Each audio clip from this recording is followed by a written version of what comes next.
नमस्कार सगळ्यांना शिक्षक दिनाच्या हार्दिक हार्दिक शुभेच्छा।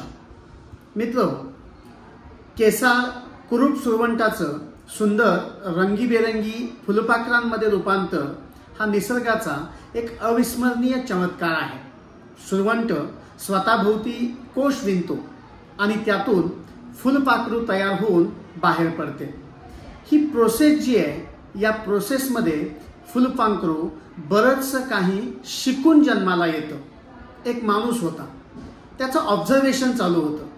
फुलपाखरू त्या कोशातून बाहेर पडण्यासाठी धडपड करत होतं, अथक मेहनत घेत होतं, कठोर परिश्रम करत होतं, पुन्हा पुन्हा प्रयत्न करत होतं। ते थकत होतं, रक्तबंबाळ होत होतं। या माणसाला त्याची दया आली आणि म्हणून त्या फुलपाखराला त्यानं जीवदयेनं त्यातून अलगद बाहेर काढण्यासाठी मदत केली। फुलपाखरू त्या कोशातून बाहेर आलं आणि काही क्षणात त्याचा अंत झाला। मित्र, कोशातून मुक्त होतानाची धडपड हा त्याला उडणं शिकण्यासाठीचा निसर्गानं दिलेला व्यायाम होता। शरीरातील जीवनरस पंखांपर्यंत पोहोचवण्यासाठी, त्याचे पंख मजबूत होण्यासाठी केलेला तो एक व्यायाम होता। धडपडीशिवाय फुलपाखरू अशक्त राहतं, वाढ खुंटते आणि ते कधीच उडू शकत नाही। शिक्षक आपल्या आयुष्यामध्ये आपल्या विद्यार्थ्यांसोबत असंच वागतात। ते प्रत्येक गोष्ट विद्यार्थ्याला रेडीमेड देण्याचं टाळतात।